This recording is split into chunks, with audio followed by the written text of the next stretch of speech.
Tere õhtust! Täna on 14. november raamatu aastal. Me oleme siin olulises mäluasutuses ja mäluasutuse palvel, Eesti siis Rahvamuuseumi palvel, me oleme siia kutsutud kõnelema pagulaskirjandusest. Mina olen Arne Merilai, eesti kirjanduse professor. Meie eesti kirjanduse professor enne mind oli Tiina Kirss, istub seal ja Kirjandusmuuseumi siis kultuuriloolist arhiivi esindab vanemteadur Marin Laak. Me oleme kõik pagulaskirjandusega tegelenud ja eks me siis sellepärast siia oleme valitudki.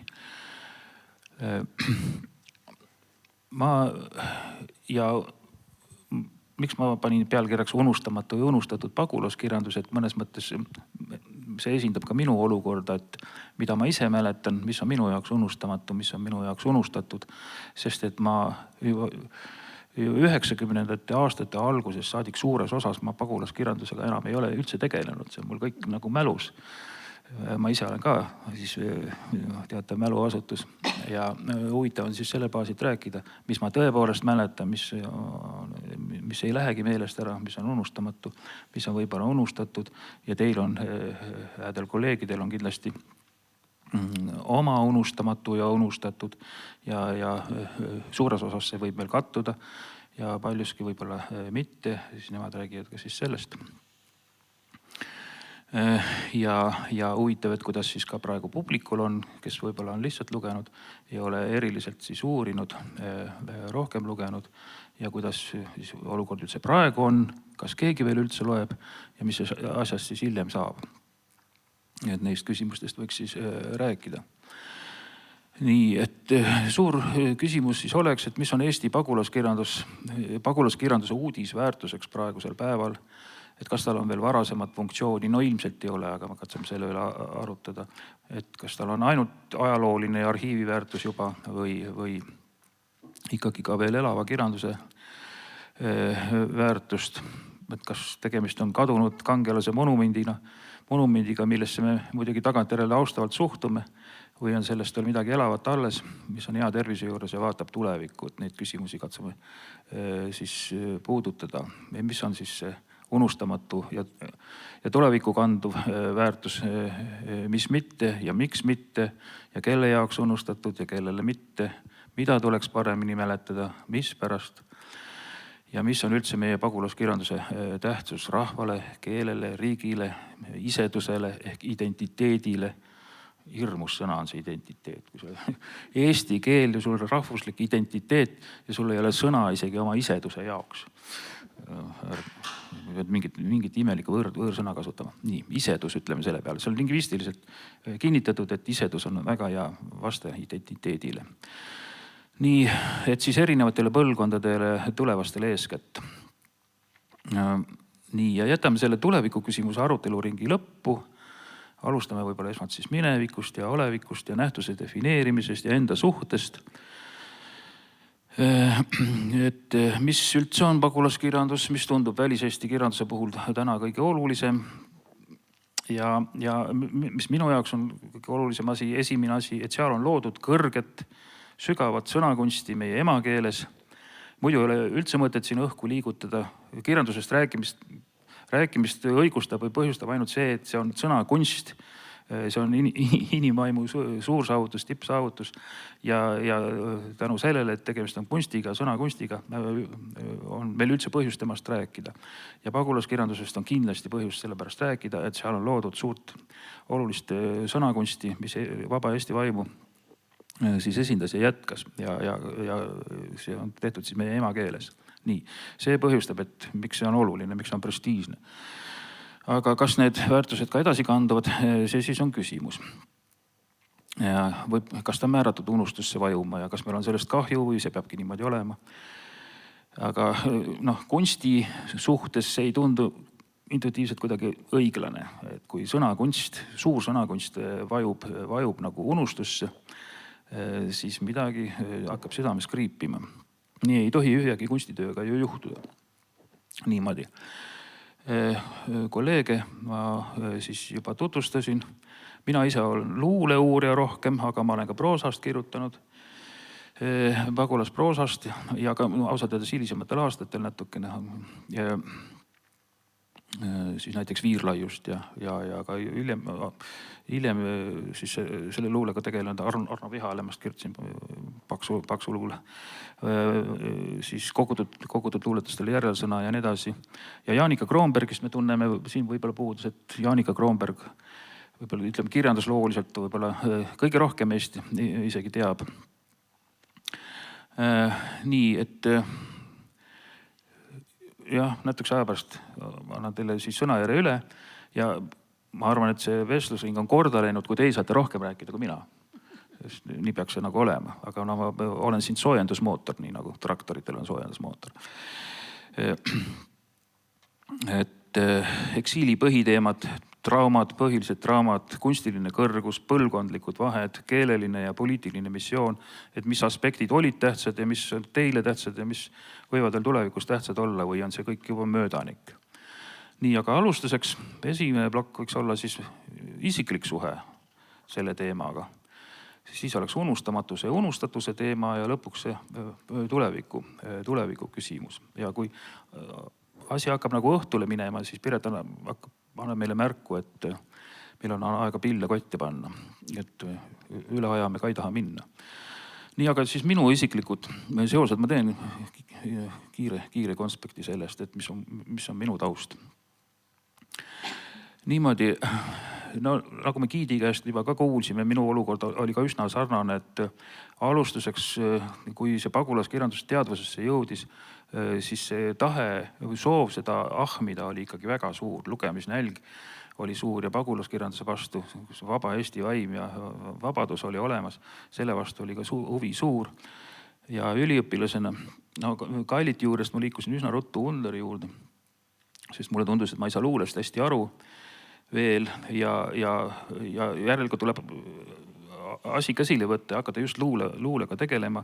Hakkasin Underiga tegelema ja Underi hilisluulega ja ka varasema luulega. Kui sa tahad Underiga tegeleda, sul on vaja ka paguluses välja antud materjali ja Underi eluraamatut. Ja siis võimaldati Kirjandusmuuseumi ja ülikooli raamatukogu erifondi sulle ligipääs, et sa saaksid seal siis konspekteerida. Nii et sõrme sisse tuli suur lohk sellest kladede viisi konspekteerimisest. Välja sealt midagi viia ei olnud võimalik. Valter Aamer, prorektor, andis sellise allkirja. Sa võisid sinna minna ja Karl Muru ja Harald Peep, meie julküri, siis valvasid seda protsessi, et seal üliõpilane üleannetuks ei muutu ja hakka seal siis, ma ei tea, lisapropagandat tegema siis arhiivi väliselt. Sain lugeda siis Underi materjale, Atsoni koostatud eluraamatut, 2 köitelist, mida ma hoidsin käes, kui ma siin neid intervjuusid andsin. Ja tuli mulda ja mana käes hoida, lugeda. Kirjutasin diplomide Underi vabariigiaegsest tüvitekstist, see on siis ballaadikogust Õnnevarjutus, aga kõik see oluline tõlgendus siis toodi esile just paguluses, seetõttu oli seda materjali vaja. Ja jätkasin juba pärast aspirantuuris, kui olin olnud aasta kooliõps. Ma olin väga vaimustatud, lugesin, ahmisin kõike, mis ma sain. Ja see oli ka ohtlik tegevus, mis tegi elu riskantseks.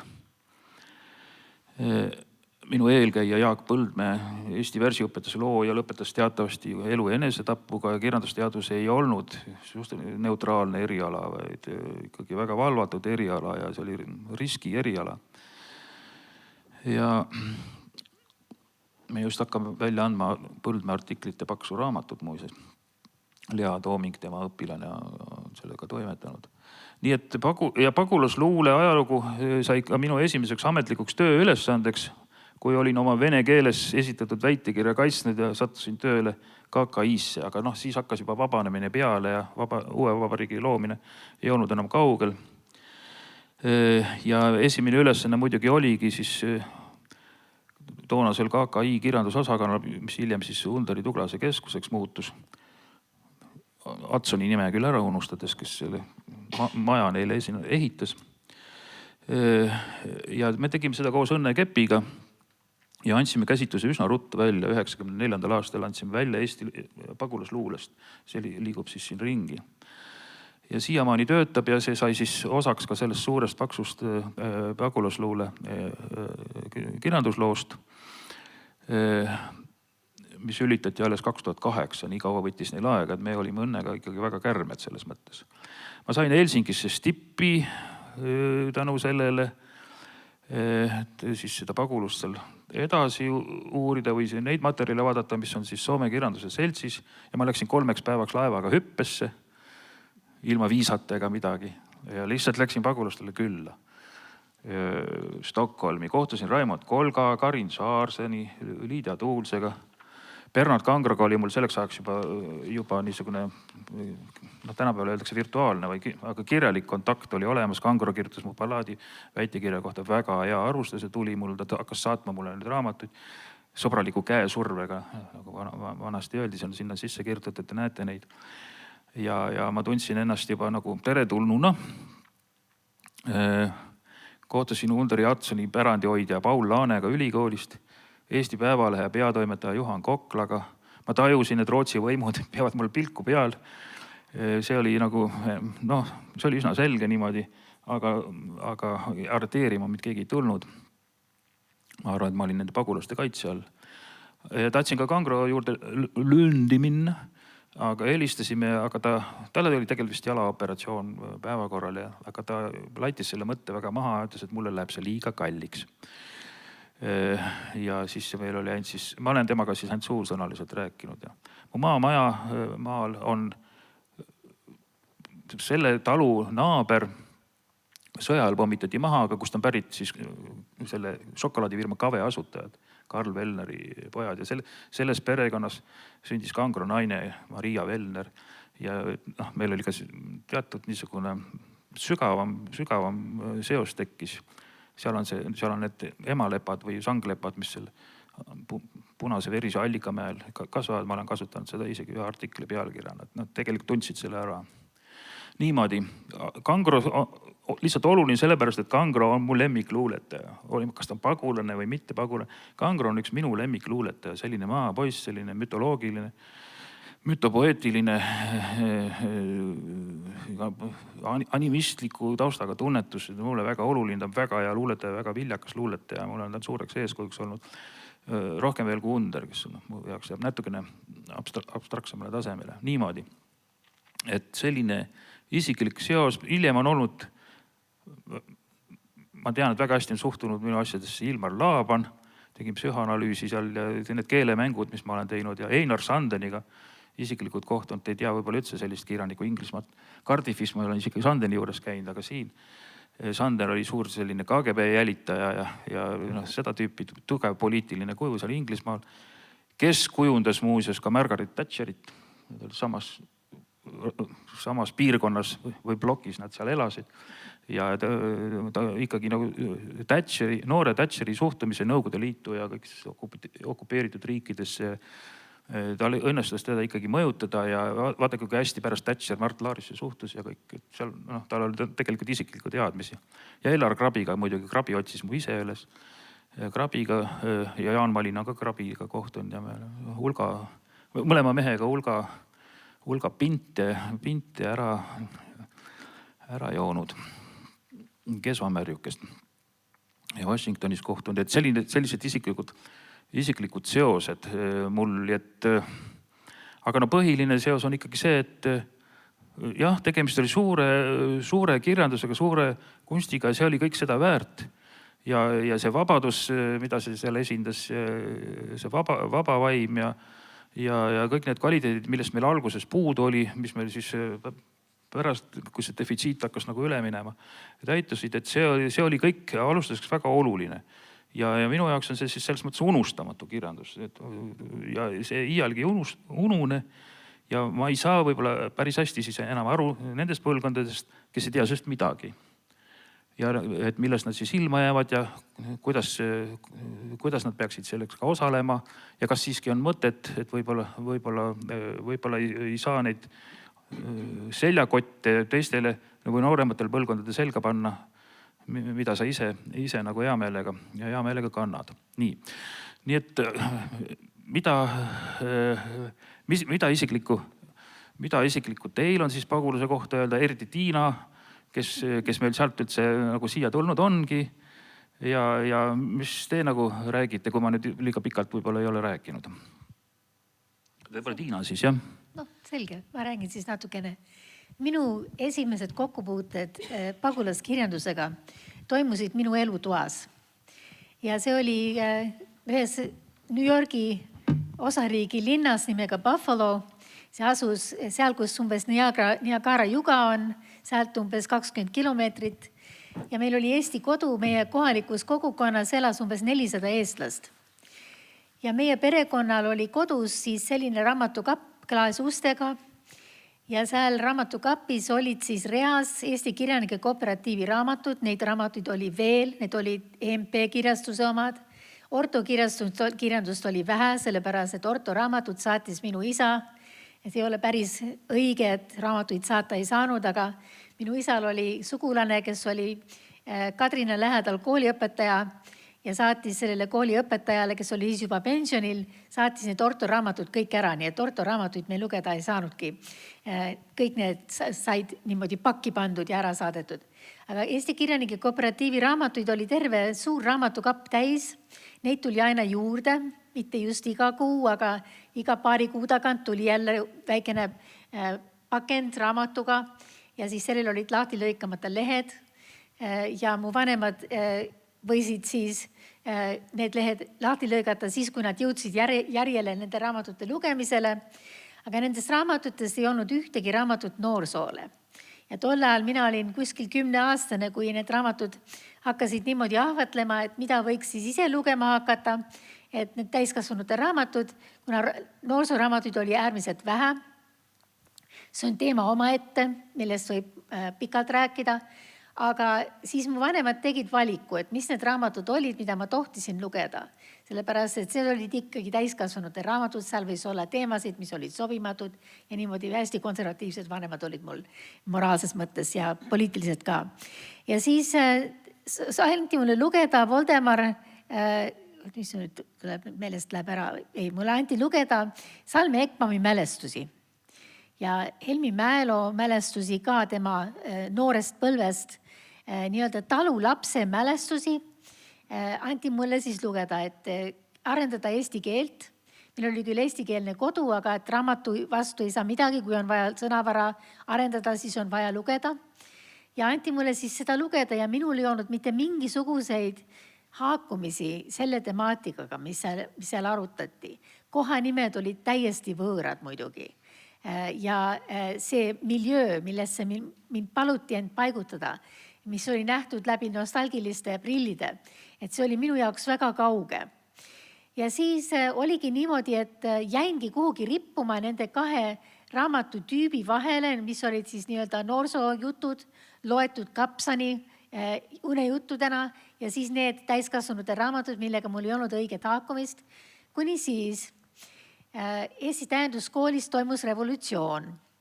Ja revolutsioon juhtus selle kaudu, et keegi avastas, ma ei arva, et see oli meie pere, aga meie kogukonnas neid raamatuid telliti vähe, sellepärast, et need olid suhteliselt kallid siiski. Ja Eesti kogukonnas oli palju inimesi, kes töötasid lihttöölistena, mis oli osa paguluse, nii-öelda, kui me jutumärkides ütleme, trauma, need olid haritud inimesed, kellel ei olnud võimalust oma haridust viljeleda, oma haridust kasutada, kes töötasid vabrikutes ja töötasid seal üsna viisakatel töökohtadel, aga lihtsalt neil palk ei olnud selline, oleks lubanud investeeringut Eesti intellektuaalsesse pärandisse. Ja siis keegi avastas, et oli ilmunud selline raamat, mille pealkiri oli Lotukata. Ja vahepeal liikus see sõna niimoodi mööda perekondi ringi, et mis asi see ometi on, mis asi see Lotukata on, et kuidas seda üldse hääldada. Ja see oli Elin Toona raamat, ilmunud aasta 1969 ja kirjutatud umbes nii, nagu me kõik teaduskoolis käijad oleksime lootnud, et kõik raamatud oleksid olnud. Kirjutatud humoorikalt, kirjutatud lapse silmade läbi, kirjutatud nii, et kõik, mis su käeulatuses oli, muutus seikluseks. ja siis oligi niimoodi, et oli tekkinud alternatiiv, see oli isegi keeleliselt kättesaadav raamat ja me ei lugenud enam iga aasta otsast peale Oskar Lutsu Kevadet tähenduskoolis, vaid hakkasime lugema Loitukatet. Ja see oli siis minu niisugune pöördepunkt, kus oli selles pagulaskirjandusel mingisugune relevantsus minu tegeliku elumaailmasse. Muidugi see hiljem muutus. Ja kui ma hakkasin üliõpilaseks kasvama, ma olin juba terve luule sektori meie perekonna raamatukogus läbi lugenud, aga hakkasin ka siit-sealt maitsma siis neid Eesti Kirjanike Kooperatiivi raamatuid, aga see oli ainult osalise ajaga, kuna põhirõhk läks ikkagi koolis loetule, mis kõik oli ingliskeelne või prantsusekeelne, nii nagu minul juhtus olema. Aga järgmine kokkupuude, ma ütleksin nii-öelda selline väike säri, mis mul oli seoses pagulaskirjandusega, oli siis, kui ma olin üliõpilane ja sattusin esimest korda Metsaülikooli. Ja see oli Kotkajärve Metsaülikool, millest te võib-olla olete kuulnud. See oli niisugune nädalapikkune kultuurilaager, mille osa põhimõttest oligi, et terve nädal vestelda ja suhelda ja olla eestikeelses keskkonnas, aga mitte ainult enam nii-öelda lasteaiatädi käe all, vaid pigem täiskasvanuna ja täiskasvanud kirjandust viljeledes. Ja ma mäletan ühte vaidlust, mis mul oli, kui ma sealt ära tulin. Ja me sõitsime vanematega koju, 4 tundi oli seda sõitu, isegi rohkem, tagasi meie kodulinna Ontario osariigi põhjaosast ja me vaidlesime selle üle, mis asi on eesti kirjandus. Ja minu isa ütles, et eesti kirjandus on see riiul, mis meil kodus on. See on eesti kirjandus. Punkt ja aamen. Kas on sellest Metsaülikoolis juttu tulnud? Kas keegi mainis Bernard Kangro nime? Ma võidurõõmsalt ütlesin, et muidugi mainiti. Aga minu huvi oli arutada Paul-Erik Rummo luulet. Ja minu isale oli Bernard Kangro lemmikluuletaja ja leidis, et Bernard Kangro ongi Eesti luule. Ja muidugi seal olid teised nimed ka. Aga et see küsimus, mis on eesti kirjandus, kust on eesti kirjandus pärit, mis kvalifitseerub eesti kirjanduseks. See oli väga niisugune tulipunktiline küsimus, mida arutati terve selle pika tee tagasi koju ja veel päevade viisi hiljem. Nii et see oli selline väga eluline küsimus. Ja siis edaspidi ma muidugi sattusin Eesti pagulaskirjandust uurima kirjandusteadlasena. See on oma ette peatükk, ma olen kirjutanud pagulaskirjanduses seda ja teist. Aga võib-olla lõpetaksin just nende isiklike muljetega, et kuivõrd noorena ja siis natukene vanemana see eesti kirjandus toimus ja toimis meie perekonna lugemisharjumuste keskel. Ja ma viskaks veel ühe küsimuse siia õhku, millele võib-olla jõuame tagasi tulla pärast. See on implitsiitne olnud ka meie giidituuril, et mis on Eesti pagulaskirjanduse ideaalne lugeja? Mis on pagulaskirjanduse ideaallugeja? Viskaks selle küsimuse õhku ja siis võib-olla arutame seda hiljem. Aitäh! Aitäh! Tahaks hakata kohe mõtlema selle ideaalse lugejale, et ta on olemas olnud, aga teda võib-olla enam. Küsimus on see just. Ja enam ei ole ega ei tule. Aga lihtsalt paar märkust või siis lisamist omalt poolt siia juurde, enne kui Marin hakkab rääkima. Väga huvitavaid kohti Tiina puudutas just. Ja et pagulaskirjanduses on nagu kõik olemas, aga seal on ka mingisugused puudujäägid, mida tavalises nii-öelda täielikult toimivas kirjanduses ei ole. Ja üks asi, mida sa puudutasid, üks valus asi, mida nad läbi elasid, oli just, et laste kirjandust ei ole. Ja kes siis hakkab seda lugema, kui lapsed ei loe ja siis edasi kasva suurde. See puudujääk oli suur ja see jäigi nagu tegemata, eks ju. Ja teine paralleel, mis ka ei ole, et nagu kunagi ma pitasin Kaika ülikoolis Võru liikumisel ka ettekande ja minu hüpotees oli siis, et enne ei muutu mingi liikumine nagu liikumiseks või oluliseks nagu rahva liikumiseks, kui ei hakata tegema näitemängu.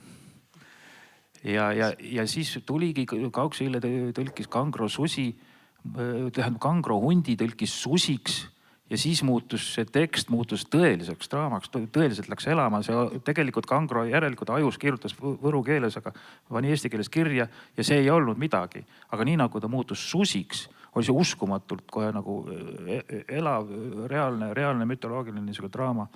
Et näitemänge on vaja ja draamakirjand, on küll draamaautorid ja nii edasi, aga draama on ka pagulases olnud nõrk, et need on nagu kahes otsas nagu puudujäägid olnud, eks ju. ja siis nad võib-olla seal kosja kaskesid ja mingisugust takuparukaid ja kasekesi seal mingisugust näitemänge tegid, aga see oli ale, eks ju. Ja siis ta nagu täismahus ikkagi ei elanud, aga Marin. Ja siin on nii palju teemasid praegu olnud ja tõesti tahaks kohe kaasa mõelda või täiendada ja küsida, aga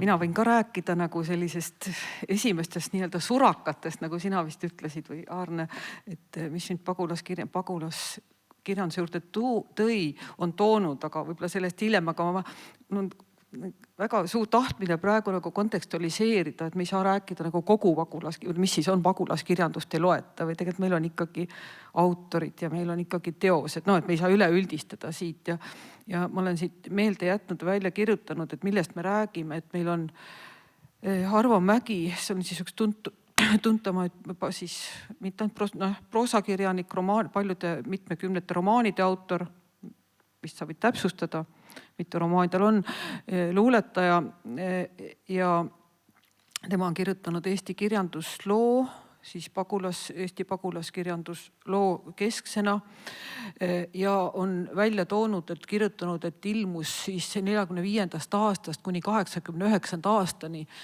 kus siis hakkas nagu murduma see, kus nagu hakati rääkima ühest Eesti kirjandusest, mitte enam pagulaskirjandusest ja sellest Eesti kirjandusest, mis siis anti välja siin võõrrežiimi ajal. 2600 eestikeelset raamatut anti välja. Kirjastust Eesti Kirjanike Kooperatiiv ja Orto poolt. Ma teen veel suuremaks selle kera või siis raamatumaailma, mis oli Pagulas, on meie kõige tuntum raamatu väliseesti raamatuurijana loomulikult Anne Valmas, raamatukogu teaduste doktor ja tal on 2 paksu raamatut, kus ta on siis kaardist või kirja pannud kogu Eestist väljaspool välja antud raamatute bibliograafia kuni aastani 2010. Kui ma nüüd õigesti mäletan, siis oli seal 7000 trükise ringis. Siis me räägime trükistest ainult. Nendest siis Arvo Mägi järgi oli ilukirjandusteosed 2600 ja üldse eestikeelset raamatut ja algupärast iirukirjandust on Arvo Mägi välja toonud 750 teost, nendest 250 romaani, 180 luulekogu, 155 memuaarteost, 40 essaistikaramatut, 50 lasteraamatut, et lasteraamatut ikka oli küll, aga eri aegad, see on siis kogu selle pika aja 45 aasta jooksul. Ja mis on nagu oluline see, et romaani tiraažid ületavad 10-kordselt meie praeguse Eesti tiraaže kuni 3000, alla 1000 ei olnud, oli väga harva, 1200 kuni 3000, nii kirjutas Arvo Mägi. Ja mis on ka oluline, et need raamatud liikusid ju üle maailma ja mulle väga, minu meelest on väga ilus mõelda ja see on ka õige, et Anne Valmas on just oma sellest, ta on ka kirjutanud väiksemaid raamatut, mitte ainult suure bibliograafia, pannud ühe peatüki nimeks eestluse pagulaskirjandus eestluse hoidjana, et see eestlus oli siis, nagu Benedikt Anderson nimetab, see oli Eesti keelekogukond. Et minu jaoks on ikka väga suur ime see, et mitte üle, eks ole, praegu juba 70-80 aastat, et kuidas meie inimesed, kes läksid ära, on see siis 80 000 või rohkem, et kuidas siis hoiti alles keelt, mõtlemist, traditsioone ja Benedikt Anderson on just nagu kirjutanud seda ja rõhutanud, et kuidas kõige olulisem on emakeeles nii kirjutamine kui lugemine.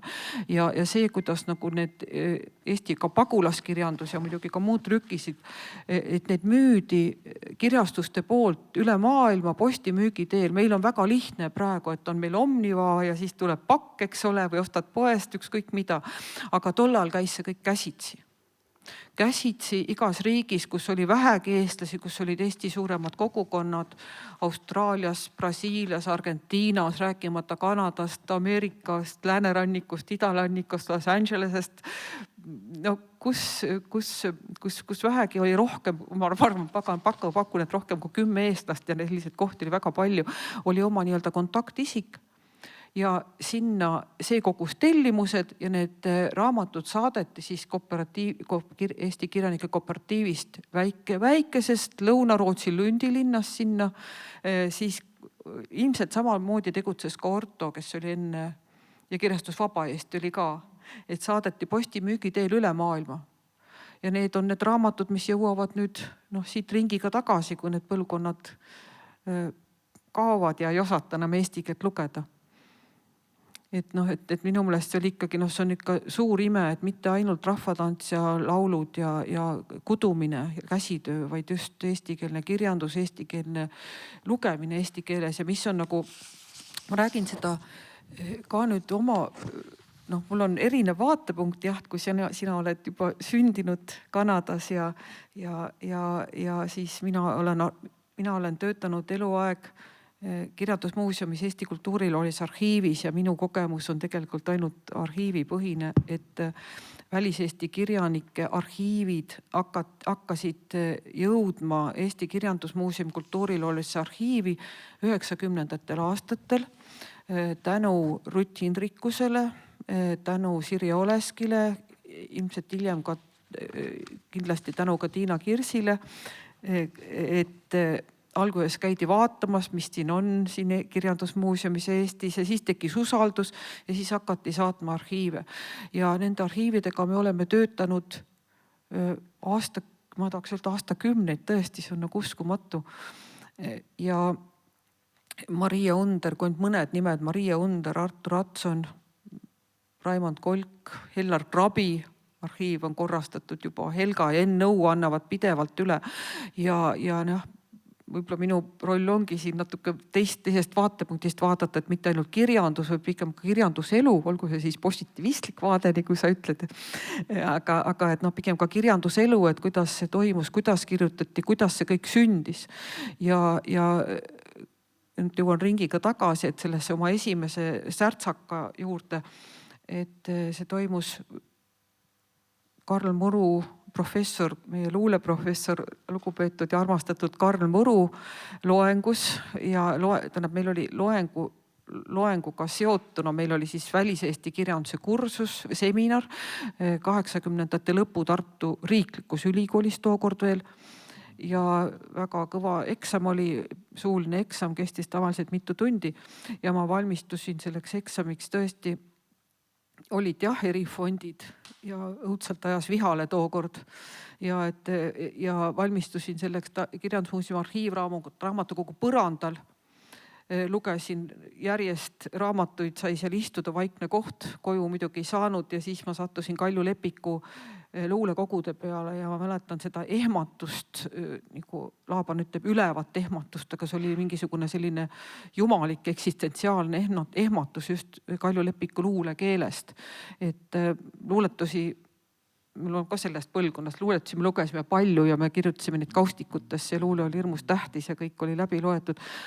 Aga just sellest Kalju Lepiku luulekeelest, et see oli nagu vapustav ja pöörane ja sellest, et me oleme nagu tulnud, see oli nagu hüpe sellisesse teise keeleruumi, et sellest vinnutatud ja vintsutatud ja toimetatud ja redigeeritud Eesti, sellest, mis siin toimus siinpool raudselt, siinpool meie Eestis.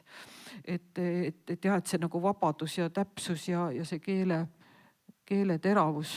Et see oli minu jaoks see vapustus jah, tookord. Ja vastasin eksamile hingetööd. Võtsid sellise pileti või lihtsalt küsiti? Võtsin sellise pileti. Näed siis jah. Kuule, aga hea, et sa seda puudutasid, tähendab, et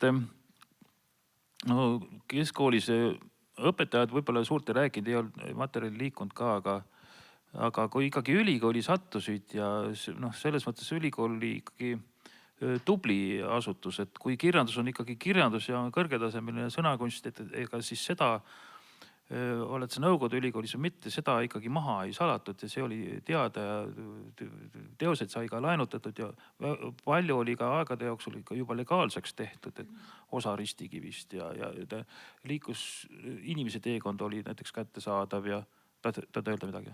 Ma tahaks jah. Jah. Et siin jah, et aeg läheb nagu nii kokku, aastad lähevad või aastakümned lähevad, et tegelikult minu viimane siis täitsa tõsine uurimus oli sellest, minu nagu praegune põhiküsimus on see, et kuidas ikkagi olid suhted, kuidas käidi läbi, missugused olid pagulaskirjanduse suhted, pagulaskirjanike suhted siis kodu-eesti kirjanikena, kodu-eesti kirjandusega. Seda nagu mitmel tasandil, seda siis kõigepealt, kuidas isiklikult käidi läbi ja üks me viimaseid grante koos Tiinaga siin tegimegi seda eesti kirjandus, 2 lõhenenud eesti kirjanduse puus, see on Jaan Krossi metafoor kirjanike kohtumisest Helsingist mais 1989. Eesti kirjanduse 2 lõhenenud puus on see metafoor. Ja siis, et küsimus, et kas see 2 lõhenenud puu hakkas kokku kasvama või hakanud kokku, et kas ta on kokku kasvanud ja on ikka need 2 haru. Ja see on jätkuv küsimus. Ja minu tees on see, et need harud hakkasid kokku kasvama juba täitsa tugevalt ja praegu ongi need võrad, enam harud, vaid siis võrad nagu puul on. Et 2 ja see hakkas juba tegelikult 60-ndatel. Ja nii sellepärast, et käidi isiklikult läbi. Juba nii pea, kui see võimalik oli 50ndate aastate lõpust, see on omaette teema, tekkisid nii-öelda kultuurikirjavahetused siis mitte ainult sugulaste vahel nagu perekondlikes ringis, vaid nagu nende vahel, kes kirjutasid autorite vahel ja kurioossem oli see, et tihtilugu ilmusid need, ma ei tea, siin kirjutatud näiteks mingi arvustus või luuletus ilmus enne siis Rootsi manas või Tulimullas. Ja muidugi kõige suurem küsimus, mitte küsimus, vaid selline tõesti, see on fakt, et Paul-Eerik Rummo Tuhkatrinnu mäng, kui ta Tartus ära keelati, see tuli lavale New Yorgis ja mitte New Yorgi Eesti majas, vaid teatris. See on omaette lugu. Aga ma tahtsin seda täiendada, siit võtta üle, et need aastad olid ikkagi niimoodi, et 87 oli esimene Karl Ristikivi konverents Tallinnas, mis oli, rahvast oli murdu, sealt hakkas nagu pagulaskirjanduse uurimine ja järgmised olid Tartu kirjanduse päevad siin Tartus, tavaliselt toimusid nad kirjandusmuuseumi saalis, aga siis nad toimusid esimest korda Tartu Ülikooli raamatukogus, mis oli siis üsna uus, suures raamatukogus ja see oli esimene kord, kui seal oli kohal, olid pagulaskirjanikud, oli Raimond Kolk, kellega Ain Kaalepil oli siis kirjavahetus, mis jälle näitas, et väga tihe kirjavahetus oli enne, see oli isiklik, kuigi need ametlikud suhted olid keelatud ja kas Ain Kaalepist rääkiski siis Raimond Kolga loomingust pikalt. Raimond Kolk käis ringi mööda Tartut, hiljem käis Kalju Klepik mööda Tartut ringi ja olen tega kohtanud käed, aga võib-olla see, et tollel ajal siis ütleme 80-ndate lõpul, 90-ndatel veel, et need iga endast lugupidav siis kirjandusinimene, olgu siis kriitik või lausa kirjandusteadlane, tegeles pagulaskirjanduse uurimisega, tal oli oma autor, kirjutati, räägiti, ei taha öelda, see oli popp, see oleks labane, aga tõesti. Ja kui nüüd, minu jaoks on, üks on see suhted kodumaaga, aga teine küsimus on ikkagi see, et eesti kirjandus või pagulaskirjandus, et me räägime väliseesti kirjandus, nagu see mõiste küsimus, millest me räägime. Et praegu on eesti kirjandus, kui väliseesti kirjanike liit pandi kinni, lõpetas siis oligi, ongi eesti kirjandus. Samas Underi Tuglase kirjanduskeskuses kõik teavad, on välja antud Eesti kirjandus paguluses 20. sajandil. See käib ringi siin. Ja mis on 822 lehekülge ja tunduvalt tüsedam raamat ja mahukam ja sisukam ja süvenum kui mõni aasta varem ilmunud siis eesti kirjandus, terve eesti kirjandus aegade algusest. Et jah, et see on see mõiste küsimus ja teiseks need suhted kodumaaga ja siis need mõjutused. Omalt poolt võib-olla siis lisan, sa häid punkte puudutasid. Tähendab, et minul kadus see üsna ruttu ära, see on üks eesti kirjandus, see on nii aru saada, see on lihtsalt teatud aspekt, et kui sa pagulaskirjandus on lihtsalt mingi aspekt, et mis ei ole päris lähedal siin kirjutatud, aga tähendab, et see teaduses, et ta ei toimi nagu ühtse Eesti kirjandusena, see kadus mul üsna ruttu ära. Ja ma ei tea muidugi, kuidas teistel on ja kuidas publikul on, aga noh, seal ei ole ikkagi vahet, see on üks kirjandusprotsess tegelikult, üks keeleline protsess. Aga siis huvitav, sa mainisid seda, mis kodus on, mul tulevad igasugused asjad meelde, ma ei mõelnud neist rääkida, aga näiteks Ain Kaalep väga oluliselt, me võib-olla ei tea Ain Kaalep, kõik see Austria kirjandus, mis ta rääkis, väga oluliselt Ain Kaalepit varustas Ivar Ivask. Tema sai Ivar Ivaski käest kõik need teadmised ja materjalid ja siis tal oli siin hea uhke esineda ja kõik vaatasid, kust ta seda teab ja suur mentor. Aga Ivask oli üks tema põhilisi, Austria kirjanduse varustaja on eriti veel Ivask oli see, eks ole, selle ekspert. Ja Ivask oli väga oluline kuju, kes suhtles. Ja ka näiteks Kaplinski, Arvo Mägi, ma vaatasin vahepeal guugeldasin, see on vist 20-30 vahel on tal need romaanid hulk muidugi Arvo Mägi. Arvo Mägi oli Jaan Kaplinski sugulane. Suhteliselt lähedane sugula, ma ei tea, kui Arvo Mägi varustas Jaan Kaplinski kogu aeg ja Jaan Kaplinski muidugi levitas oma luuletajate ringkonnas ja Under ja kõik teised asjad olid kättesaadavad ja siis muidugi, kui meie õppisime, Laaban oli ka ikkagi juba täiesti olemas, Laaban oli kättesaadav, Ankrukett ja tähendab, et see ei olnud nüüd nii morn ja tume. Tähendab, vähemasti kirjanduse üliõpilase seisukohast materjali muidugi oli, aga siis saidki, hammas läks verele ja tahtsid rohkem saada. See on huvitav, sest jah, et kuidas tunti ei tuntud ja kes tundis, et võib-olla tõesti ei räägitud kuskil, sõltus kirjandusõpetajast ja samas on, et mälestustes, elulugudes on ju väga palju neid, kes eriti Tartus, et Jaan Kaplinski ja Paul-Erik Rummo ja paljud, et olid sellised salongid, kuidas loeti ette, paljundati nendeks erokoopiatega, paljundati terveid raamatuid ja sealt teiste hulgas tähendab näiteks vaid vabandust, jah, palju löödi ümber ja need ringlesid ja teati ja tunti ja nüüd ühes kaas on jälle kuskil kirjast, et kui need pagulased tulid, kui jõudsid siia, kes tuli, kes ei tulnud, Kangro ei tulnud, Lepik tuli, et nende jaoks oli nagu väga suur ehmatus just see, et siin noored tundsid pagulaskirjandust paremini kui nemad ise, sest nemad ise väga paljud, sa oskad kindlasti kommenteerida, nagu tegelikult eirasid seda eestlust ja nad ei tahtnud neid lugeda ja tegelikult tundsid mitte ainult kirjanikud siis, vaid kõik, kes tulid oma koduste juurde. Et siin noored tundsid paremini, muidugi ilmselt kes Tartus ülikoolis käinud ja nendes ringkondades olid, kus need raamatud liikusid. Et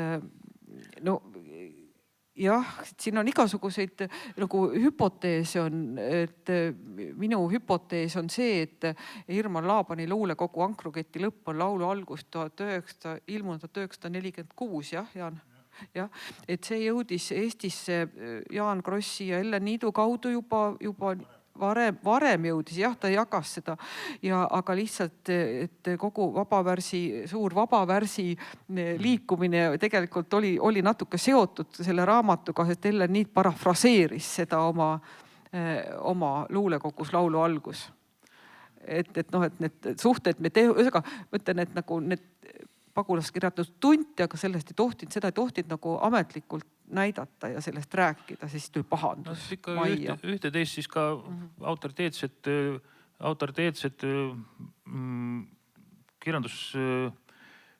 kirjandusametnikud ühte teist legaliseerisid aeg-ajalt. Kaljulepikut legaliseeris Sõgel isegi ja Under legaliseeriti 83. aastal. Under sai 100.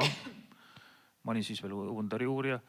Siis Erna Siirak andis Mu süda laulab välja suhteliselt väga ja Underi esinduslik valimid. Seal olid ka Underi hilisluuletused juba sees sealt Sädemetuhas ja sealt Ääremaalt kogu.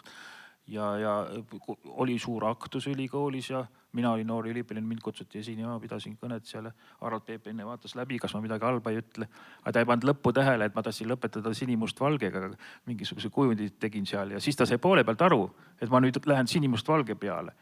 Ja enne kui ma jõudsin siis 3. trikoloori värvi juurde, et hakkas maruliselt plaksutama. Ja katkestas mu ära ja publik läks sellega kaasa ja sai aru, et mis poiss tahab teha siin mingit trikki ja lõpetas ära, aga ma ei saanud sellest trukkida, vähemasti avalikult mitte. 83. aastal keset hullu Stagna aega oli under juba ikkagi nagu olemas ja aktuse tasemel ja taolised asjad juhtusid. Ja, aga täienduseks seda, et siin tuleb meil peagi Siuru sügis etendus, Valhalla luuleteatri etendused ja Valhalla luuleteater 80-ndatel tegi Siuru etendust ja siis Tiit Pruuli rääkis, kui etendus oli läbi, mis sai Kailitist, Underist ja teistest ja siis tuli sellest väga suur pahandus, sest see kostis ametlikult laval ja sellest tuli hirmus suur pahandus. Aga kohe lähme, katsume Tiinale ka sõna anda, aga ma mõtlen, sa alguses mainisid, see on mitu teemat muidugi. Tähendab, minu jaoks on ka võib-olla kõige olulisem, kaks olulist asja on emakeele hoidmine, emakeele säilitamine ja siis see vaba vaim, eks ju. Ja see eriti stalinismi aegadel ja sealt edasi, see oli ülimalt oluline, see oli ikkagi hapnik, see toetas meie psüühikat ikkagi täiesti otsesel viisil ja kui ma olin üliõpilane, siis ma sain ise ka sellest osa, sain sellest aimu, et emakeel toimis, et kuskil on olemas kõrgkirjandus ja vaba vaim nii psühholoogilises kui ka poliitilises mõttes, see oli ülimalt oluline ja selline toetus, selline teadmine, et nad on seal niimoodi olemas, mitte ainult kohvipakkide saatjana, vaid põhimõtteliselt, et nad on olemas niimoodi. Ja näiteks ütleme, stalinismi ajal Pagulases ilmus oluliselt, ma ei tea, 2-3 korda rohkem ilukirjandust kui Nõukogude Eestis. Ja see oli täielik valus löök Nõukogude propagandale, kus kunstid ja kultuur pidi õitsema ja mida progressiivsem ühiskond, seda kõrgem on kunst. Ja siis nad pagana kapitalistid, kodanlased, harvad pagulaste read, kes seal on, toodavad rohkem ilukirjandust, kui selles progressiivses süsteemis peab olema. See oli väga valus löök ja oluline löök. Hiljem siis 60-ndatel võrdsustus ja siis hakkas tasapisi kanduma. Tähendab, et sellise vabaduse ja emakeele ja eestluse olemasolu ja mitte sugugi mingis konservatiivses natsionalistlikus võtmes, vaid põhimõtteliselt lihtsalt, et eestlased on võimalikud. Neil on jalad maas ja nad saavad väärikalt toimida, et see teadmine oli väga oluline. Aga Tiina juurde, vabandust, ma saadan, sest vaatan, et aeg hakkab võib-olla otsa saama. Ma saadan ringi käia mõned raamatud ja paar sõna juurde. Need on Heiti Talviku kogutud luuletused, pärit Haanja küla raamatukogust. Ja miks ma selle kaasa võtsin just sellepärast, et pagulaskirjandus, need raamatud, mis loodi siis juba Pagulas, räägivad pagulasest traumast ja nii edasi, mis võib-olla Tiina räägib, aga üks pagulaskirjanduse väga oluline missioon oli mälu hoidmine, kirjandusliku mälu hoidmine, luuletaja tema missioon. Ja siin on Ants Orase saatesõna ka, et just mälu hoidmine, kirjandusliku mälu hoidmine. Kui sa seda arbajat niimoodi mainisid, siis tuleb üks eriline huvitav pagulasnähtus tuleb ju veel esil. Meie oma sisepagulane Uku Masing sai välja anda siis Torontos oma luuletuskogusid ja siis nagu pagulaskirjandus toodi see Eestisse sisse tagasi. Eriti kummaline paradoks. Ja teine raamat on Ivar Trüntali luulekogu Lumi ja Lubi.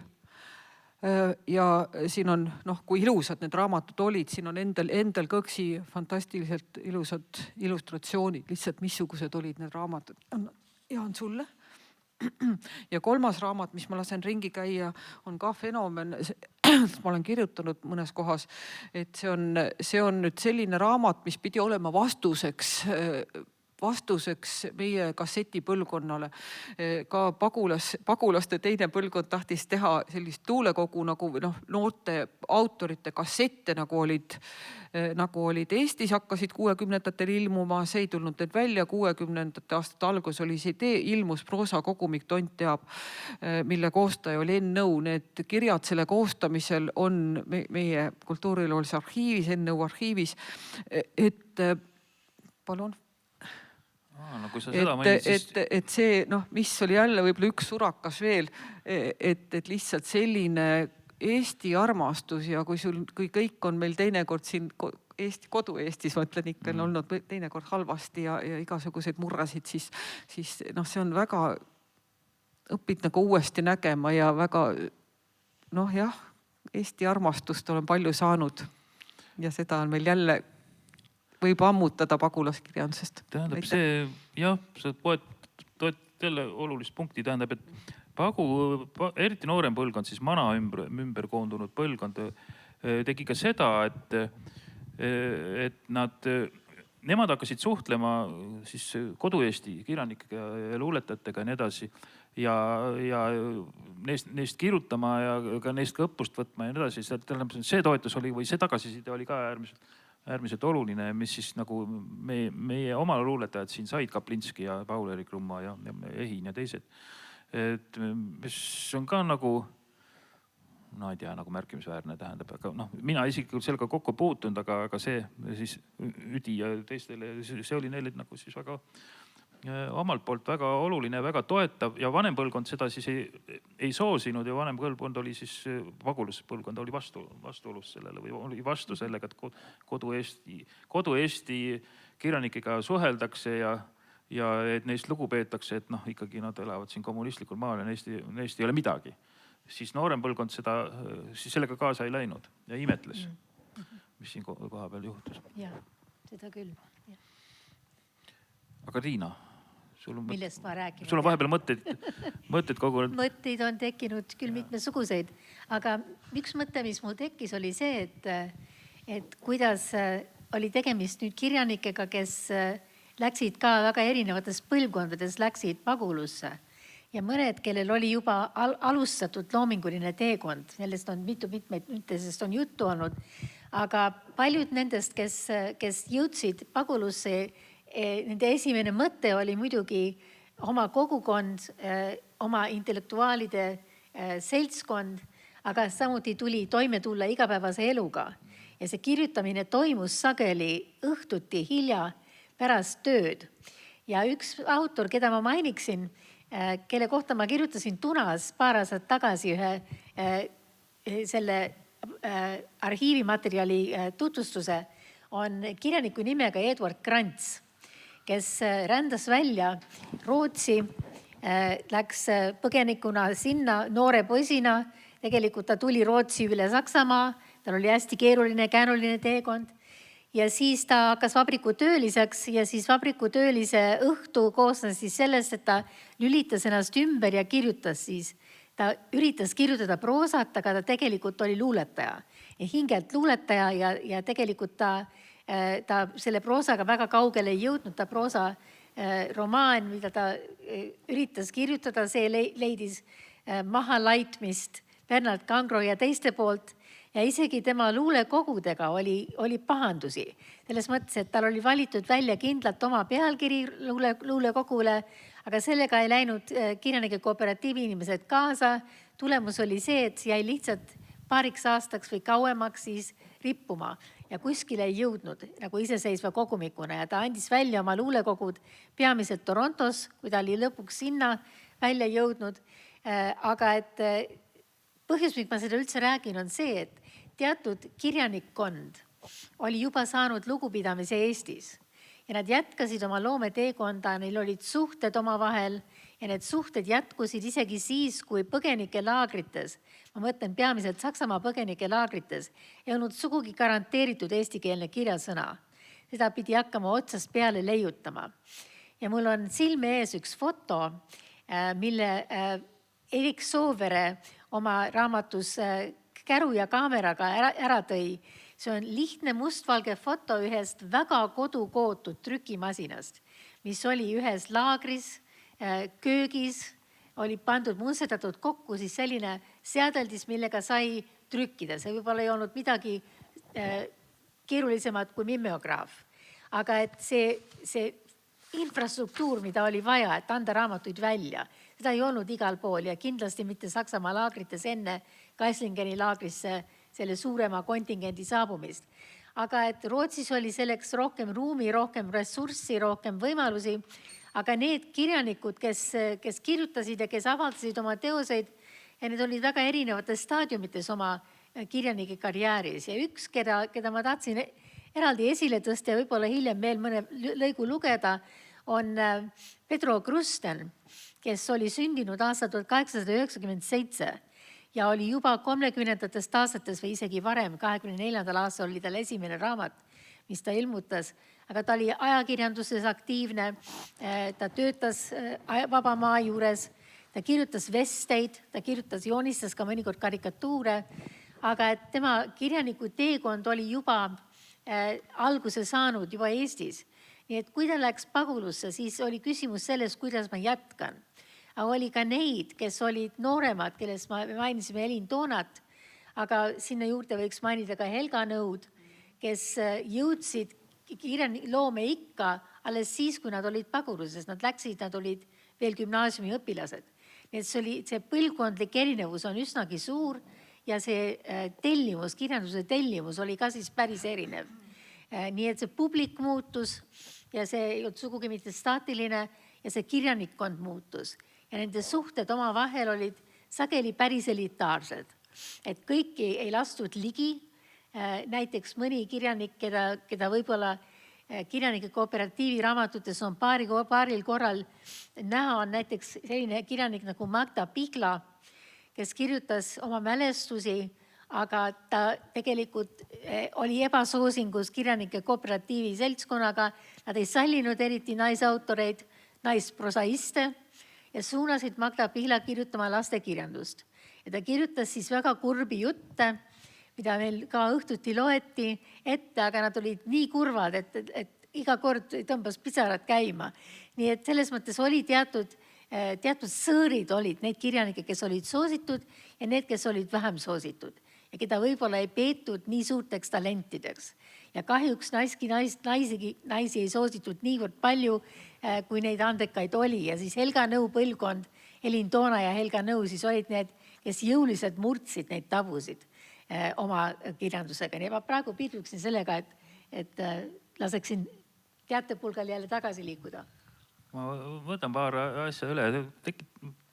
Ei ole üldse välja mõelnud kõike, mis siin rääkida, aga järjest tekib inspiratsiooni. Et mulle meeldisid mitmed kohad siin, mis on nagu karakteersed, et natuke sümbolväärtusega tahaks nagu edasi arendada seda, mis Tiina rääkis. Et huvitav näiteks Elin Toona juhtum on see, et tema on seda tüüpi, ta sattus sinna Inglismaale, see oli väga karm keskkond, eks ole.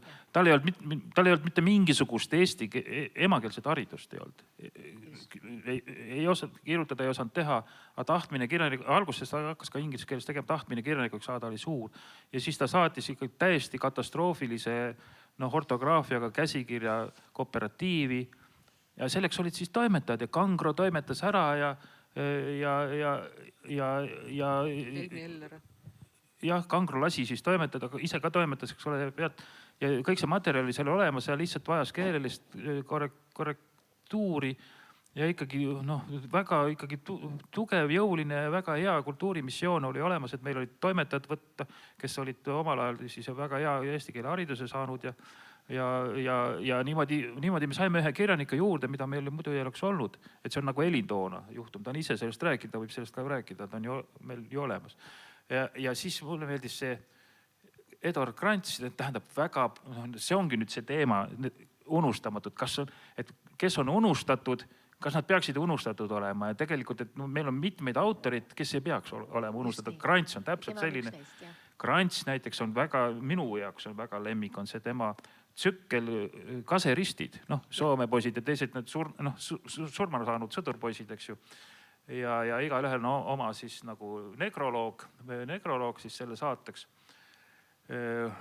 Ja selle eeskujuks on see Lee Mastersi see Spoon Riveri antoloogia. Ja ta siis tegi ka siis selle nekroloogid luuletused, nagu teatud määral nad on narratiivid, nad on ballaadipärased. Ja see oli ikkagi enne, kui Mats Traat avastas või komistas oma Arala elulugude peale, mis siis nagu jätkas. Et Pagulases on, pagulaskirjanduses on ikkagi kõik nähtused, vähemasti siis täiskasvanute kirjandused, kõik nähtused, mis olid maailmas olemas, mis on kirjanduses, on seal olemas, erootikani välja. Seal ei ole selles mõttes temaatiliselt nagu midagi puudu ja mul tuleb sinuga seoses, sa ütlesid, et tehti ka oma nagu kassett, jah? Nad peegeldasid tagasi, mis Eestis toimusid ja samamoodi mitte ainult siin ei õpitud nendelt, vaid ka nemad õppisid ja võtsid Mati sellest, mis Eestis toimus. Ja üks väga huvitav juhtum näiteks, mida üldse nagu ei teata, aga ma olen selle mehega rääkinud ka, ta on olemas. Einar Sanden tutvustas mind, on Fred Graaf. see meremees. Kusjuures tema on selline, ta oli meremees, ta oli juba enne pagulane, kui pagulus tekkis, ta oli juba vabariigi aja lõpus oli juba meremeena maailmas sõitis. Ja Fred Kraad oli väga hea kirjanik. Tal on 2 head romaani, üks oli inglise keele, üks oli eesti. Ja see teine romaan, kas olid partisanid ma pealt, see teine romaan, kui seda loed, see on negatiiv, see on väga huvitav, semiootiliselt ka väga huvitav negatiiv, siis Leberehti Valguskoordis raamatust. Aga need on metsavennad ja saavad siis ka seda uusmaa saajatena maad ja organiseerivad seal metsavendlust ja värk. Aga üsna nagu negatiivina siis sellele Valguskoordis narratiivile. Huvitavaid asju on seal. Ma olen temaga ise ka rääkinud, väga kärme huvitav mees, väga rikas mees. Ütles ka Sanden. Aga kas nagu iga kirjandus, nagu siin see kirjandusega ka on nii, et ju loetakse siis, kui räägitakse, et kas siin on nagu see nõks selles, et praegu nagu see pagulaskirjandusest rääkimise hoog käis maha, eriti kui ilmus see 822 lehekülg Eesti kirjandus paguluses, et ei ole enam neid rääkijaid, ei tunta, et ülikoolis vist ka haruharva võetakse pagulas, siis meie väliseesti kirjanikke uurida, et kuskil jah, et rääkijaid ei ole. Gunnar Neeme võeti muidugi, eks sa tead seda ise. Kuule, aga me jõuamegi võib-olla selle lõputeema juurde, et mis sest saab, et kas tuleb uusi lugejaid ja kas sul on hüpoteese, siin mul on mõned hüpoteesid, kas sul on hüpoteesid, kes peaksid siis olema uued lugejad või milline vajadus peaks olema tuleviku lugejal aeg-ajalt ühte või teist pagulaskirjanikku üles noppida? Võib-olla on mul väga hea võimalus praegu lihtsalt tõmmata see veel avaramaks rääkimine praegu siin ja see olgus pagulaskirjandus, et üldse meil on see aeg, et on see käib müüt, et üldse raamatuid ei loeta ja keegi, eriti paberraamatut ei loeta, võib-olla digiraamatuid veel, et praegu on raamatu aasta ja selle raamatu aasta andis võimaluse korraldada suur lugemisuuring, mille telliti Kultuuriministeeriumi poolt ja Rahvusraamatukogu juhib seda. Ja need tulemused, selle lugemisuuringu tulemused hakkavad kindlasti kõlama hästi laialt. Selle uuringu pealkiri on Eestlane loeb, et mitte ainult pagulaskirjandust, et üldse, eks ole, kes loeb mida, kui palju loetakse. Ja selle kõige suurem, see ongi see, et loetakse küll ja loetakse palju, et uuring viidi läbi suvel Kantar Emori küsitlusena, et tõsine asi ja Tartu Ülikooli sotsioloogid võtavad seda kokku. Kirjandusmuuseum on ka seotud ja me pakkusime seal välja ka terve rida autoreid, kuskil 85 autorit, kelle seas ja siis oli küsimused, et kas tunned, oled lugenud, tahaksid veel lugeda. Ja nüüd ma noppisin välja siit pagulasautorid. Räägin sellest, huvitavad numbrid on. Et siis 86 autorist Henrik Visnapuu oli 12. kohal, kuigi Visnapuu oli ka siurulane ja ka varasem luule. Järgmine oli Maria Under, Visnapuu oli Lauri Räpi ja Erki Koorti vahel, siis tuntuselt ja meeldivuselt, et tahaks veel lugeda. Järgmine oli Maria Under 35. kohal, Viivi Luige ja Karin Pautsi vahel. 23% tahaks veel lugeda, 94% teavad teda kooliprogrammis. Karri Istikivi 85. 42. kohal, Piret Raua ja Mati Undi vahel. Siis August Kailit 45. kohal, enne teda on Andrei Ivanov ja tema järgi on Silver Annamaa. Siis Albert Kivikas 59. kohal, Kivisildniku ja Indrek Kirve vahel. 43% tunneb, 44% tunneb ja 17 tahab uuesti lugeda. Siis Bernhard Kangro, Kalju Lepik 77. ja 78. kohal täitsa lõpus. Bernhard Kangro, Paul-Erik Rummo Kalju Lepiku vahel ja Kalju Lepik kui järel Jürgen Rooste. Vot sellised tulemused. Aga siiski, et tegelikult nende inimeste hulk, kes loevad, on üsna stabiilselt sõltumatu vanuserühmast 36 35-36% isegi ka nende hulgas, kes on kõige nooremate 15 kuni 19. Et noh, sellised. Natukene müstilised tulemused. Jah, Kust need saavad? aga see sõltub hästi palju sellest. Eile tegime fookusgrupi uuringu kirjandusõpetajatega just üleile ja läks väga hästi, sõltub hästi palju õpetajast. Kas see, sõltub hästi palju õpetajast, ütleme riiklikus õppekavas enam nagu kirjanikke ei loetletagi, et see on ikkagi nagu õpetaja teha vastavalt nendele teemadele ja siis õpetaja ise valib ja ega nad nüüd ikka Ristikivist ja August Kailitsist ja Ulderist ja Visnapuust nad ikkagi nagu ei loobu kõige tõenäolisemalt. Aga noored nopivad ka ise üles, eriti tugevalt tõuseb esile, ühes või teises positsioonis tõuseb ikkagi Laaban esile.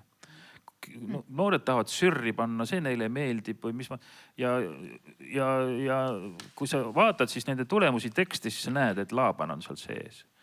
Et nad ikkagi võtavad Laabanilt nagu õppust ja noh, kindlasti on veel mingisugused aspekte nagu Ristikivi homoseksuaalsus ja ta muutub võib-olla aktuaalsemaks mingisugused küljed ja mingisugused aspekte ikkagi tuleb esile, mis muutuvad oluliseks ja siis leitakse ka vastavad kirjakohad üles.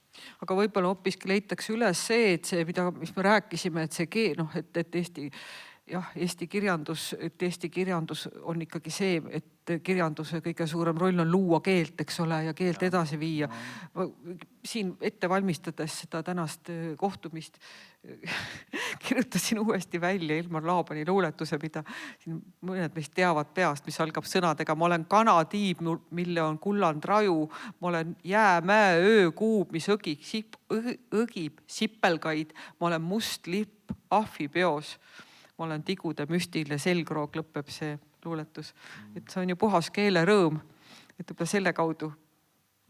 Viimati ma kirjutasin sellest isegi artikli keeldekirjanduses. Need on oksüümoronid iseenesest. Ma lisaks veel siin paar asja juurde. Sa rääkisid selles, et mis on unustus ja mis on unustamatu. Ja ma ütleksin, et üks asi, mis vajub unustusse, on tegelikult juba unustusse vajunud. Võib-olla teenimatult, aga võib-olla arusaadavalt on see, kuidas pagulaskirjandus oli omamoodi peegel sellele pagulasühiskonnale, eriti vanemale põlvkonnale. Ja kuidas see pagulase kui tegelaskuju selles pagulasproosas arenes välja, jõudis oma eluga ummikutesse, temast muutusid karikatuurid, erinevad proosakarikatuurid temast, aga see on dimensioon, mis on kadumas koos selle põlvkonnaga, kes praegust olles põgenenud lastena on võib-olla 80. ja 90. eluaasta vahel. Et see on paratamatu, et see kuvand, see enam ei kõneta tänapäeva lugejat, see võib-olla ei kõnetanud ka seda lugejat, kes avastas 90. aastatel pagulaskirjanduse, kui seda igasse külaraamatukokku jätkus. Aga et see on minu meelest, minule on see intrigeerivamaks muutunud sellepärast, et ma mäletan 20 aastat tagasi, siis kui ma veel Torontos õpetasin, siis ma lugesin selle huviga pagulaskirjandust, et kus on need esimesed kujutamised põgenemisteekonnast. Mind huvitasid need raamatud, mis just käsitlesid seda näiteks Kailiti Kõle rahutu vee, August Mälgu kodumaata. Ja need raamatud, mis kujutasid seda põgenemistraumat, seda minekut pagulusse.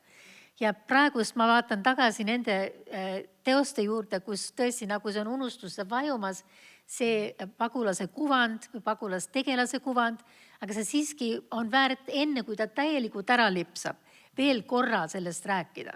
Ja sellest ma olen mõelnud hiljuti, et ma seda tahaksin niimoodi teha, see on võrdlemisi suur töö, sest neid romaane on palju ja seda ei tarvitseks võib-olla kõike süstemaatiliselt läbi töötada, aga vähemalt teatud punktini. Aga siis ma arvan, et mida ma mainiksin, mis on unustamatu ja jällegi üks minu lähituleviku uurimisplaanidesse mahub see triloogia, Pedro Krusteni Kaldametsa triloogia, mis algas Torn üle metsa, järgmine on Laul kõrgel kaldal ja kolmas on Neiuke läks roosiaeda.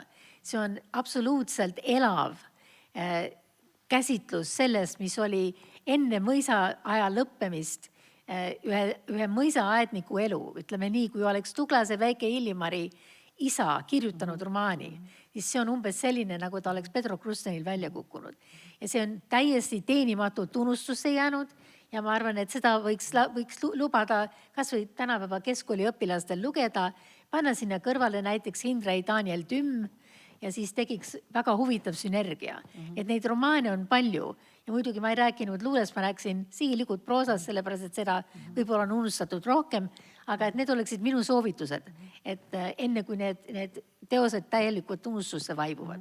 Aga see on hästi oluline teema, mis sa rääkisid, et mina tahtsin ajalugu minna õppima, aga siis ma ei läinud, siis tollal oli see nagu, ei saa nagu nii ausalt ei saanud rääkida, et kirjanduse kaudu ajalugu tuleb paremini, jõuab ajaloo juurde paremini, et just me praegu koolis räägitakse väga palju ainete sidumisest, aga just need, kui uuritakse põgenemislugusid, eks ole, et kuidas paadiga ja kui palju peale ja nii edasi, aga need, mis juhtus inimestega ja missugused olid valikud, et see tuleb kirjanduse kaudu. Valik, Vale Võipopuu romaanid. Meie doktorant Tartu Ülikoolis Sirel Heinloo uurib eesti kirjanduse peegeldusi Rootsis, mida tõlgiti. Ja ta uuris välja rootsikeelse retseptsiooni kaudu, et Vale Võipopuu oli üks kõige loetumaid autoreid ja ka miks. Ta kirjutab üldinimlikult, et see üldinimlik kogemus ajaloo keeristesse sattunud inimestest, valikud Valgas, eks ole, keskkooli lõpetanud poisid. Ja neid palju Ilmar Talve romaanid Soome poiste, eks ole, sõduritest.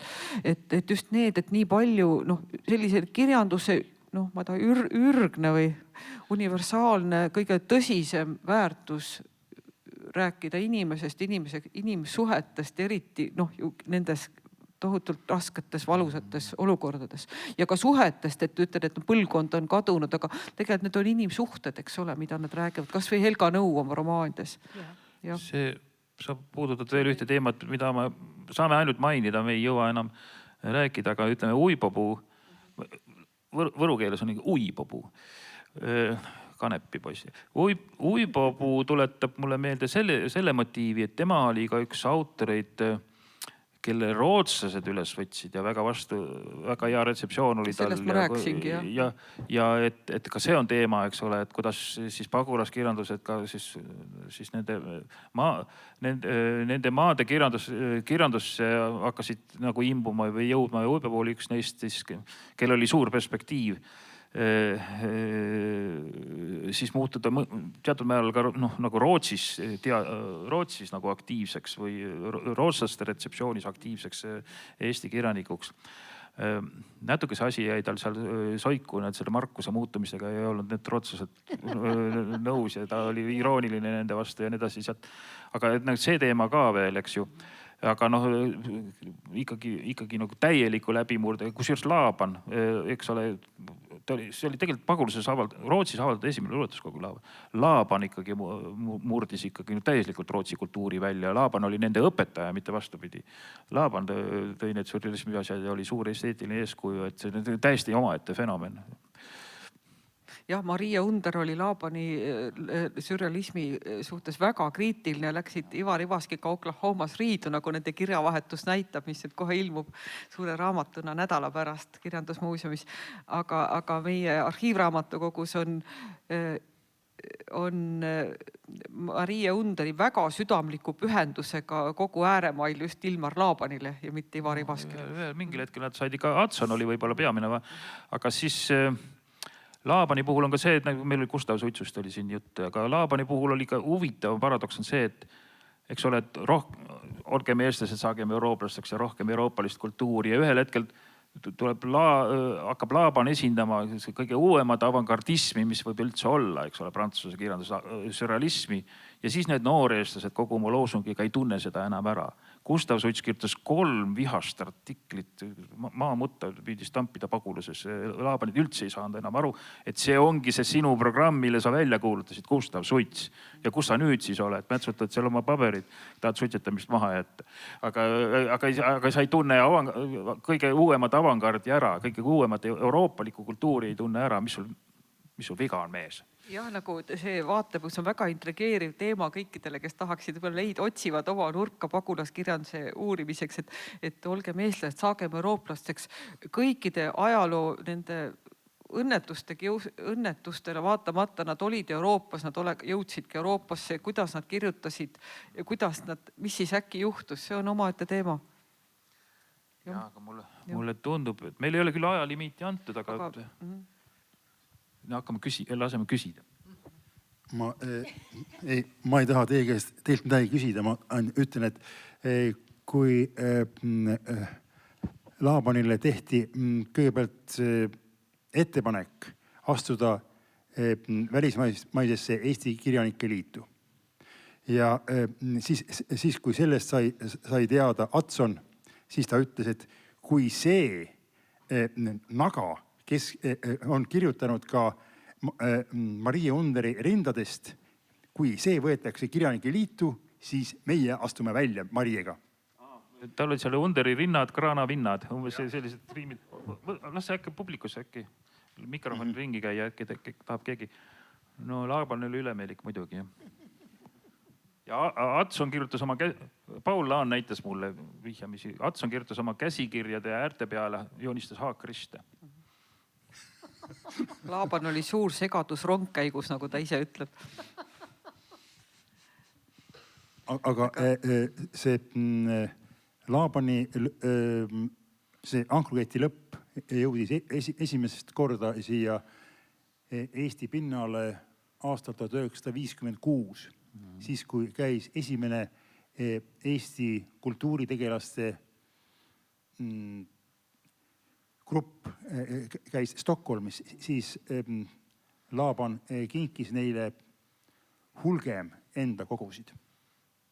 Ja sealt näiteks Deborah Varandi ja Ralf Parve said. Aga minu teada vist Deborah Varandile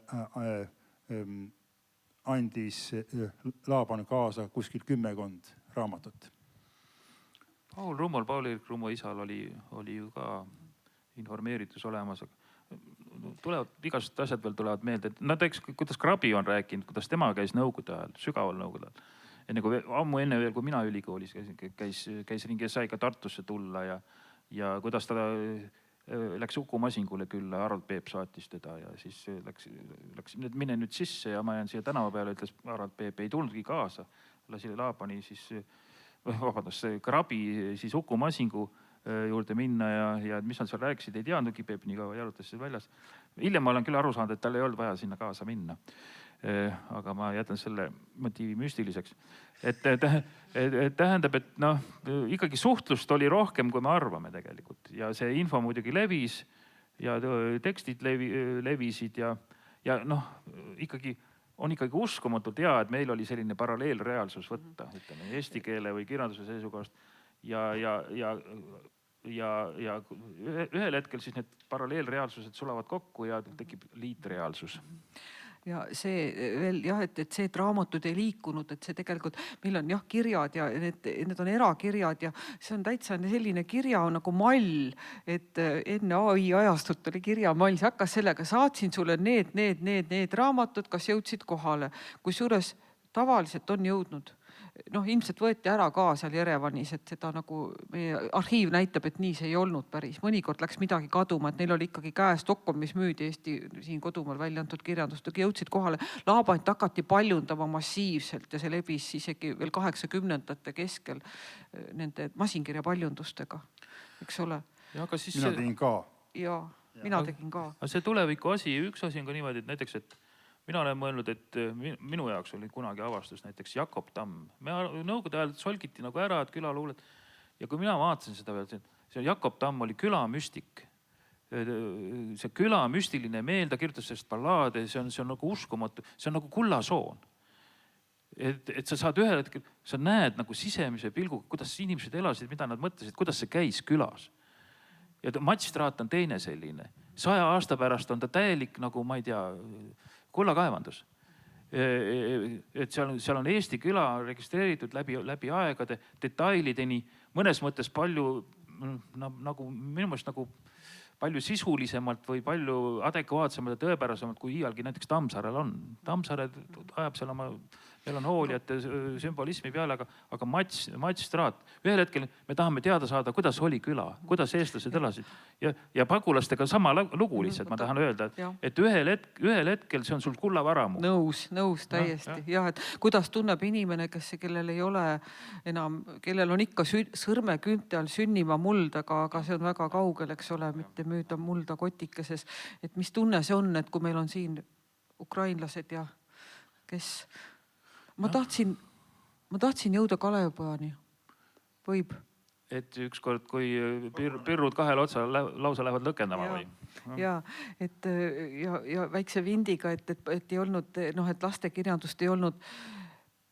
Ma olen Kalevipojaga tegelenud mõned aastad ja Elga Nõu Aabits, Rootsi, tähendab siis ühesõnaga väliseesti lastele, võib nii öelda väliseesti, ühesõnaga eestlastele välismaal.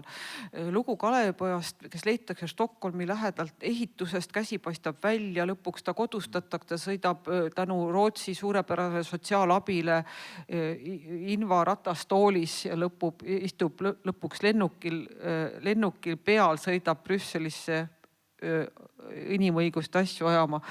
Et väga tore lugu. Aga ma tahtsin jõuda selleni, et võib-olla laiemalt paguluseni. Minu isiklik 3. surakas pärast Kaljulepikut ja siis vahepeal ma olin kah õnnestus elada Valev uipopuu lähedal Rootsis Lundis ja temaga isiklikult läbi käia, oli ikkagi kohtumine Austraalia eestlastega, kohtumine Kalevipoja tõlkelooga, ütleme niimoodi, et see oli üks lihtne Eesti tüdruk, kes oli 14-aastasena pidanud põgenema, Triinu Kartus, väga kodust kaasa võetud eesti keelega, luges ingliskeelset tõlget ja otsustas, et see on see tekst, mida on vaja, mis ühendab eestlasi. Noored juba, see oli tegelikult 90-te lõpus, ütles, et uued põlvkonnad ei oska eesti keelt nii palju, et tõlgin inglise keelde ja hakkas tõlkima. See oli ta elutöö, ta oli 60-aastane, kui ta hakkas ta tegema. Hakkas tõlkima, tõlkis ära Kalevipoja uuesti. Ja see käsikiri jõudis kirjandusmuuseumisse ja on välja antud meie kirjastusel 2011. aastal ja peaks kohe tulema kordustrükist läbi müüdud. Koos Gunnar Neeme illustreerib. Koos teise sellise fenomenaalse Austraalia eestlasega, Eesti kunstniku Gunnar Neeme illustratsioonidega. Me peaksime vist hakkama otsi kokku tõmbama, publikus oleks äkki veel mõned küsimused võib-olla.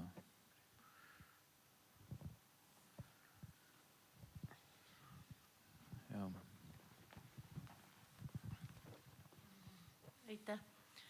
Mul jäi ikkagi see keele küsimus. Asi oli selles, et minul oli lapsepõlves 2 tädi. Üks oli see, kellele me saatsime pakke ja teine oli see, kes meile pakke saatis.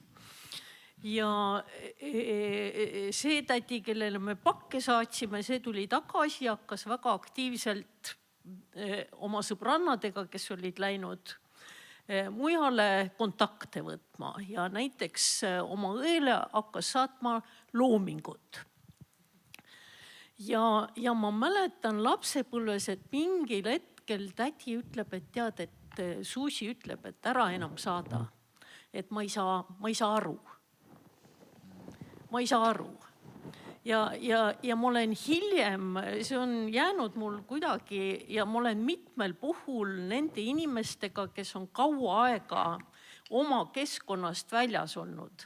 Et see on see üldine küsimus, et nad lähevad peale pikki aastaid koju tagasi ja nad ei saa aru. Et kuidas nüüd selles kontekstis, sest et olgem ausad, mul on kõik need raamatud kodus olemas, sest mul vanaonu oli Juhan Kokla, kes oma raamatukogu meile andis ja osade puhul ongi just see, et seda on väga raske lugeda, et see on juba niisugune väga vana aegne lugemine. Tiina võib-olla. See on reaalsus tegelikult küll ja see, et loomingust nagu aru ei saa, see näitab, et keel areneb edasi ikkagi oma koduses hällis. Ja need, kes kirjutasid pagulaskirjandust, need põrkuvad, võib-olla nad sellest väga palju ei rääkinud kunagi, aga nad põrkuvad selle komistuskivi otsa, mis on nende enda keele puudulikkus. Ja kui vaadata, et sotsiaalses suhtlemises, sellest teevad mõned autorid nalja, ilmekat nalja, et kuidas tuli nagu sõnadest puudus ja hakati viskama neid selliseid lauseid, nagu me tänapäeval kuuleme rongis näiteks, kui noor inimene ütleb I don't know ja I enjoy selle asemel, et öelda eesti keeles neid asju. Aga selliseid lauseid kombineeriti pagulaseestlaste hulgas, kelle jaoks see oli lihtsalt nende oma elumaailm oli nii inglisekeelseks muutunud, et nad hakkasidki viskama selliseid lauseid ja selle tagajärjel siis omaenda keel kogu aeg niikub eemale. Nii et see oli reaalne fenomen ja sellest on ka Elin Toona on selle kohta väga elokentselt kirjutanud oma mälestustes pagulusse. Nii et selle keelebarjääri üle on ta ka kirjutanud. Nii et see on väga reaalne fenomen, jah. Mul tulevad need isiklikud näited meelde. On tõesti, ma olen lugenud sellist lauset, et Meeri pani tissid sinki. Lauanõud siis kraanikaussi. Või et Hani, lähme pardi peale. Part oli siis Bay Area Rapid Transport. Aga ühes jutluses ma kuulsin taolist asja. Ja ega ma ei naera nende inimestele, lihtsalt sul ei ole enam seda keelekeskkonda, eks ole. Pastor räägib, et ja umbes lõpeb niimoodi ja siis jüngrid mõistsid, mis olid Jeesuse sõnade aktuaalsed ramifikatsioonid. Aga see on traagiline ju, eks ju. Ja kui sa saad, Eestis tuleb mingit loomingut ja seal on võib-olla nõukavärki ka ja vaatad, et ma ei tahagi sellega enam suhelda ja et nad on nagu eest ära läinud ja see kontakt kaob ja see on traagiline, see on väga traagiline. Aga need aastaid on ikka väga palju mööda läinud, et minule meenus, mõtle mitukümmend aastat, eks ole, mulle meenus meie kõige populaarsema top 10 aastate top 10 Urmas Vadi romaan Tagasi Eestisse. Ja Urmas Vadi oli Austraalias või Sydneys ja selle romaani nimi on Tagasi Eestisse ja ta kohtab seal Sydney tänavatel Aarne Merile magistrante. Ja see on muidugi katastrofaalne romaan tema jaoks ka, sest ta räägib seal kaasaegsest eesti kirjandusest. Parasjagu kindlasti oli see aeg, kui Kivisildnik ja Jürgen Rooste ja teised meie tuntud noored lõbutsesid keelega ja lõbutsesid vormiga ja ta püüdis rääkida vanadele eestlastele Austraalias siis uuest eesti kirjandusest ja see ei läinud tal vist hästi, see romaan räägib sellest, aga mulle meeldis see, et Aarne Meli ja magistrandid tulid talle vastu. Siia tuleb vist nüüd veel üks viimane küsimus, sest siis muidu me jääme majja kinni. Aitäh. Väliseesti ühiskond on ikka erakordne fenomen, et kuidas eestlased suutsid organiseeruda nii kõrgel tasemel eksiilis. Aga kuna siin aeg surub peal, siis nagu otsene küsimus oleks, et kas välis-Eesti ühiskonnas, kuhu läks ju rahvuslik eliit, või oli Eesti rahvuslik eliit suures osas, kui kodu Eestis loodeti veel, ütleme, 56. aastani, kui oli nüüd Ungari ülestõus, peale selle maha surumist kadusid lootused ära ja tuli Hruštšovi aeg, inimesed hakkasid nagu oma igapäevast elu parandama, et see lootus nii-öelda valgesse laeva kestis, ütleme, kodu Eestis 56. aastani, Ungari ülestõusuni, aga kas samasugune lootus oli ka välis-Eestis ja üldse, milline oli ka välis-Eesti suurte eestlaste, rahvuslaste sarane vaimne üleelamine kõigest sellest rahvuslikust katastroofist. Mäletan igasuguseid säraseid kirju, näiteks minu kodulinnane Elvas Johannes Silvet luges kunagi ette oma vana sõbra inglise filoloogi Ants Orase ühte kirja, kus mul on meelde jäänud säärane lõik, kus ta ütles, et tal ei ole eesti keelt, oli USA-sse jõudnud. Ei ole kellegi muuga rääkida kui oma kassiga. Ja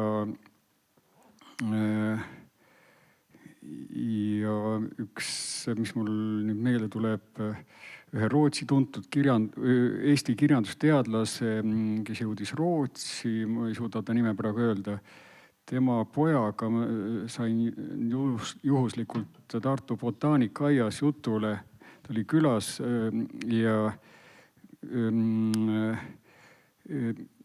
ma ei olnud sellele nagu üldsegi varem mõelnud, kui nemad jõudsid õnnelikult põgenikena Saksamaa pinnale laevaga ja tema tuntud isa, kelle nime ma ei suuda praegu öelda, oli lükanud oma käsikirju käruga. Käsikirjad olid tähtsamad asjad kärus ja olid rühkinud lääne poole. Aga ta rääkis seda, et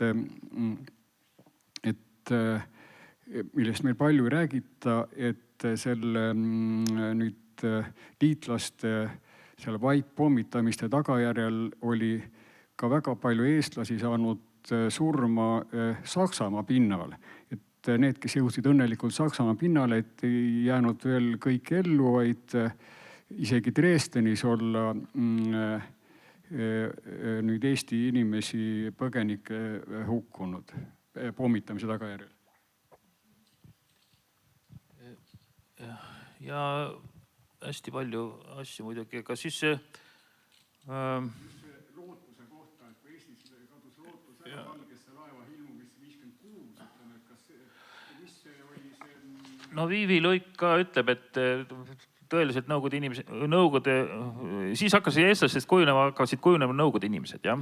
Viivi Luik on sellest rääkinud ja seda tajunud, aga pagulastel oli muidugi ka üks lihtsalt eitada ja ei näe, ei kuule ja kuidagi viis äkki see kuidagi lõpeb ära